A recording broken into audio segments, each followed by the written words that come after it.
இன்றைக்கி கிளாஸில் விகிதம் மற்றும் விகித சமம்னா என்னென்னு பார்த்துடலாம். ஃபுல்லாக கவனிச்சுட்டு வாங்க. விகிதம் மற்றும் விகித சமம், அதாவது விகிதம் அப்படின்னு என்னென்னா இப்படி 2 புள்ளி வச்சுருப்பாங்க இல்லையா, இதுதான் விகிதம். சரியா? இதோட ரூல்ஸ் ஒரு 4 ரூல்ஸ் சொல்கிறேன், இதை நோட் பண்ணிங்க.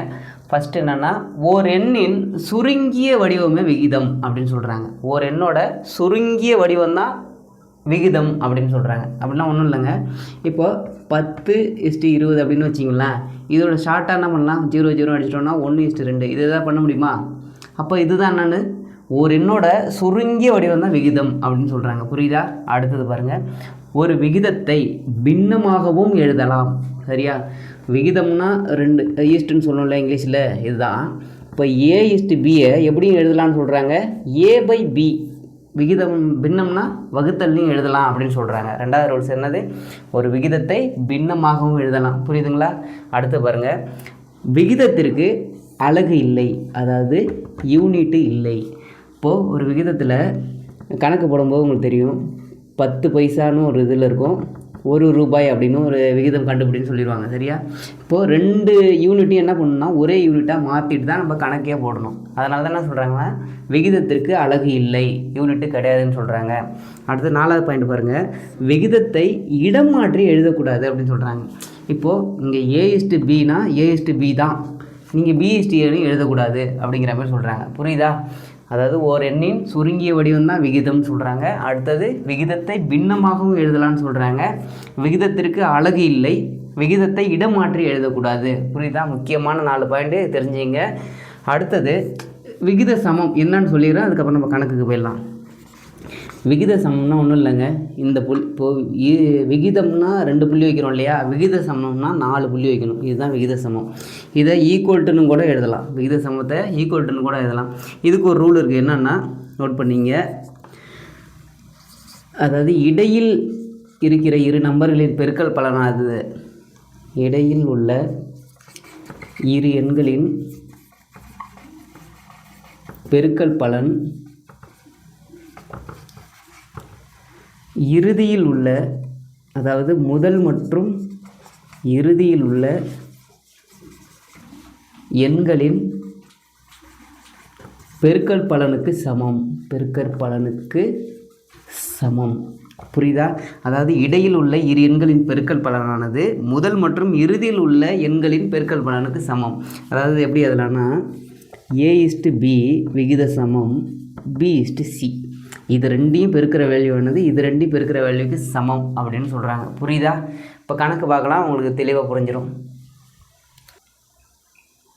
ஃபஸ்ட்டு கணக்கு பாருங்கள், ரூபாய் 1க்கும் ரூபாய் 20 பைசாக்கும் இடையே உள்ள விகிதம் என்னன்னு கேட்டிருக்காங்க. புரியுதா? அதாவது கொடுத்துருக்க கணக்கை ஃபஸ்ட்டு எழுதிடுங்க. என்னது கொடுத்துருக்காங்க, 1 ரூபாய் விகிதம் கேட்டிருக்காங்க இல்லையா, விகிதம் புள்ளி வச்சிங்க 2 புள்ளி. அடுத்தது 20 பைசா, அதாவது யூனிட்டோட ஃபஸ்ட்டு சேர்த்து எழுதிங்க 20 பைசா. இப்போ 2மே ஒரே யூனிட்டாக இருந்ததுன்னா யூனிட்டை கேன்சல் பண்ணிட்டு நீங்கள் கணக்கு போட்டுடலாம் இல்லையா. இப்போ ஒவ்வொன்றும் வேறு இருக்குது. அதனால் நம்ம என்ன பண்ண போகிறோம், ரூபாயை பைசாவுக்கு மாற்ற போகிறோம். எத்தனை ரூபாய் ஒரு பைசா?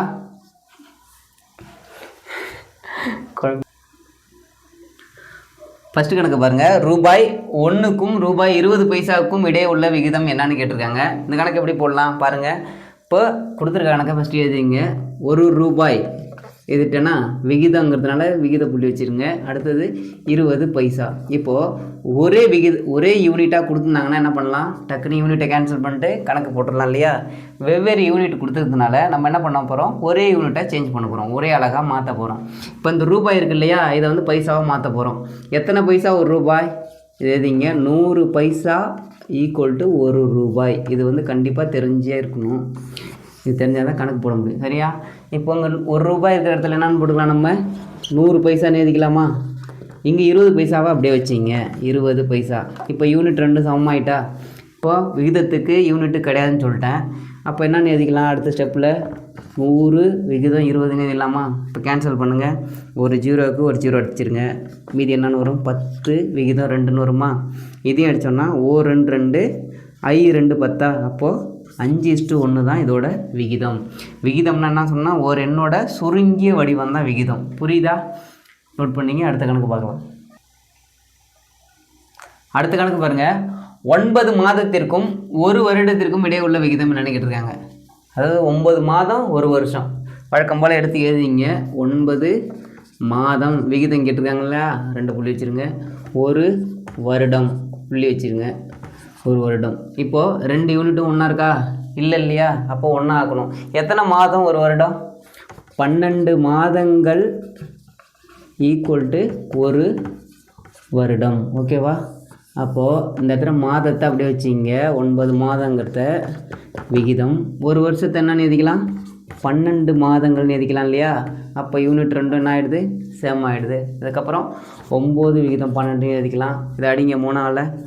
3 9 நான் 3 12. இதை எதாவது பண்ண முடியுங்களா? அதாவது கடைசி வரைக்கும் வகுக்கிற மாதிரி இருந்துச்சுன்னா வகுத்துடணும். இப்போ இதுக்கப்புறம் வகுக்க முடியாது இல்லையா? அப்போ இதுதான் வந்து ஆன்சர். ஒரு எண்ணோட சுருங்கிய வடிவம், அதாவது லாஸ்ட்டு வரைக்கும் சுருக்க முடிஞ்சால் சுருக்கி ஆகணும். அதுதான் வந்து விகிதம்னு சொல்லுவாங்க. நோட் பண்ணிங்க. அடுத்த கணக்கு பார்க்கலாம். இந்த கணக்கு பாருங்கள். A:B = 3:4, B:C = 8:9 எனில் A:B:C மதிப்பு காண்கன்னு கேட்டிருக்காங்க. சரியா? இங்கே AB மற்றும் C 3 நம்பர் கொடுத்துருக்காங்க இல்லையா? நான் தெளிவாக பார்த்துங்க. ABC அப்படின்னு எழுதிங்க தனியாக. A:B எவ்வளோ கொடுத்துருக்காங்க? அதாவது ஏவோட மதிப்பு 3, பியோட மதிப்பு 4 அப்படின்னு அர்த்தம். ஏக்கு நேராக 3 போட்டுருங்க, பிக்கு நேராக 4 போட்டுருங்க. சரியா?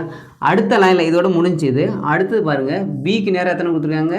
8, சிக்கு நேராக 9ன்னு கொடுத்துருக்காங்க. அப்போ பிக்கு நேராக 8 போட்டுருங்க, சிக்கு நேராக 9. நல்லா கவனிங்க. நான் அடுத்த ஸ்டெப்பில் இருக்கேன், இதில் எழுதிடக்கூடாது.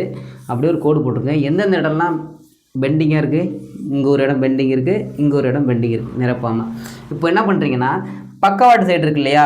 ஒன்று இந்த பக்கம், இல்லைன்னா அந்த பக்கம்.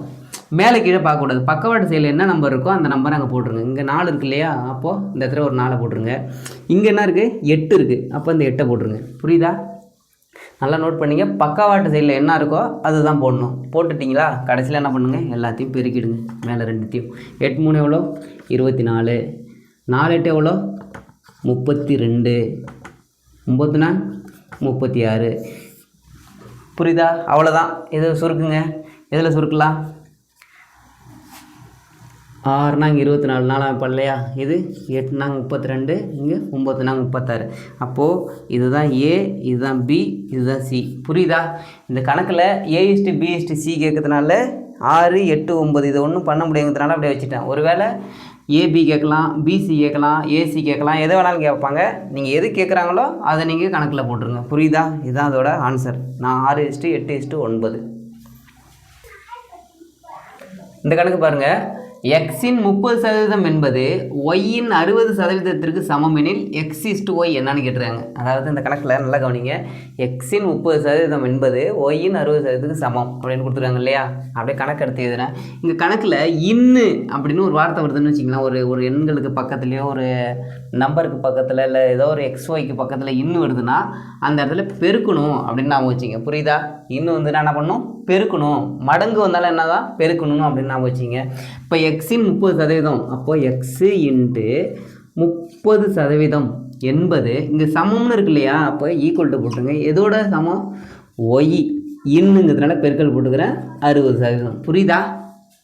இப்போது இங்கே சதவீதம் 30% தான் என்ன அர்த்தம்னா 30/100. அதாவது இதுக்கு எடுத்துக்காட்டு எப்படின்னா, நம்ம ஸ்கூல் படிக்கும்போது டீச்சர்லாம் நமக்கு பேப்பர் கொடுப்பாங்க இல்லையா? பரிட்சை பேப்பரு.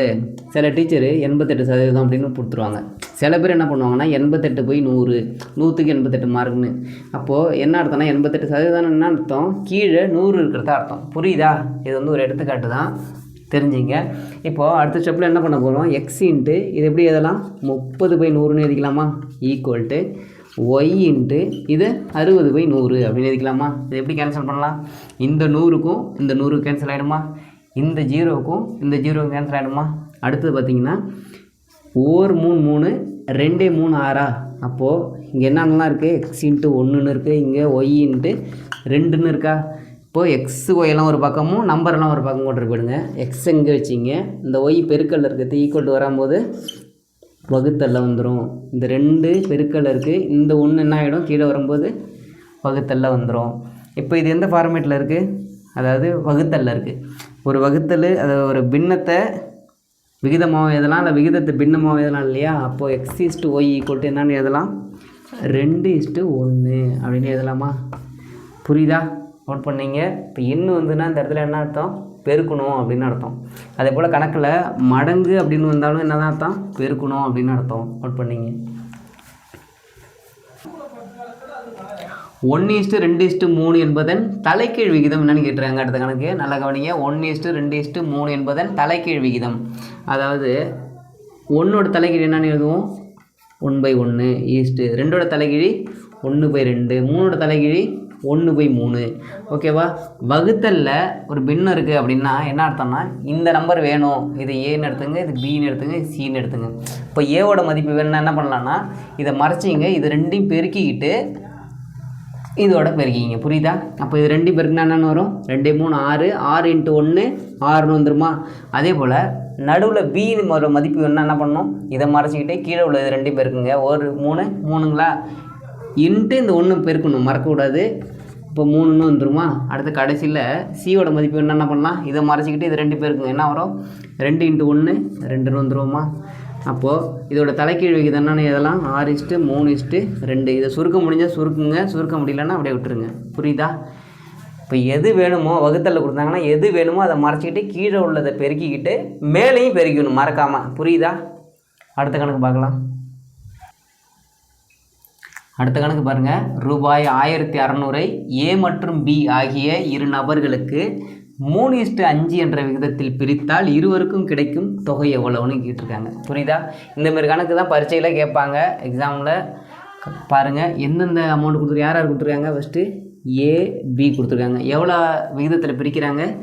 3:5. அதாவது ஏ மற்றும் பின்னு கொடுக்குறாங்களே, இது ஏ இது பி. 3:5 என்ற விகிதத்தில் பிரிக்கிறாங்க. எந்த அமௌண்ட்டை? 1600 பிரிக்கிறாங்க. புரியுதா? அப்படி பிரித்தாங்கன்னா இவங்களுக்கு எவ்வளோ அமௌண்ட் வரும், இவங்களுக்கு எவ்வளோ அமௌண்ட் வரும். ஓகேவா? இப்போது நல்லா கவனிங்க. இது விகிதத்தில் கொடுத்துருக்காங்க இல்லையா? அப்போது ஒரு எண்ணோட சுருங்கிய வடிவம் தான் விகிதம் அப்படின்னு சொல்லியிருக்காங்க. அப்போ இந்த இடத்துல என்ன இருக்குன்னு அர்த்தம்? ஏதோ ஒரு நம்பரை பெருக்கியிருக்காங்க அப்படின்னு அர்த்தம் இல்லையா? அப்போ இங்கே 3xன்னு வச்சிங்க, இது 5xன்னு வச்சிங்க. ஏதோ ஒரு நம்பர் என்னன்னு தெரில, அதனால் எக்ஸ்ன்னு எடுத்திருக்கேன். அப்போது இது ஒரு பங்கு, இது ஒரு பங்கு இல்லையா? மொத்தமாக ரெண்டுத்தையும் கூட்டினா எத்தனை பங்கு வரும்? 5 3 கூட்டினா 8 பங்கு இல்லையா? அப்போ 8x = எவ்வளோ வரும்? எவ்வளோ அமௌண்ட்டு? 1600. அப்போ எக்ஸு ஒரு பங்கு எவ்வளோன்னு வேணும். இந்த பெருக்கல்ல இருக்கிற 8 ஈக்குவல் தானே வரும்போது வகுத்தலில் வந்துருமா? இதை அடிங்க. 2 8 16 200 வந்துருமா? x = 200. அப்போ ஒரு பங்கோட மதிப்பு எவ்வளோ? 200 கிடச்சிருக்கு. இந்த 200 எடுத்துகிட்டு போய்ட்டு என்ன பண்ணுறீங்கன்னா இந்த 3 கூடையும் இந்த 5 கூடையும் பெருக்கிடுங்க. அவ்வளோதான் ஆன்சர். இப்போ 3 கூட பெருக்குன்னா என்னென்னு வரும்? 3 × 200, 5 × 200. இங்கே 600ன்னு கிடச்சிரும், இங்கே 1000ன்னு கிடச்சிரும். வந்துட்டுங்களா? 1000 600 1200. அப்போ ஏவோட பங்கு எவ்வளோ? 600. பியோட பங்கு 1000. புரியுதா? பங்கு மொத்தமாக கூட்டிங்க 8 பங்குங்களா? ஒரு பங்கு வேணும்னா இந்த 8 பெருக்கல்ல உள்ள 8 ஈக்குவல் தானே போது வகுத்தலில் போயிடும். அந்த கிடைக்கிற மதிப்பை 2 எண்களோட பெருக்கிடுங்க. இப்போ இது விகிதத்தில் இருக்குன்னா இது பெருக்கினதுக்கப்புறம் அது என்ன ஆகிடும்னா ஒரு நம்பர் ஆகிடும். அதனால தான் நான் கமா போட்டிருக்கேன். புரியுதா? நோட் பண்ணிங்க. அடுத்த கிளாஸில் நம்ம பார்க்கலாம் அடுத்த விகித சமம் பற்றி.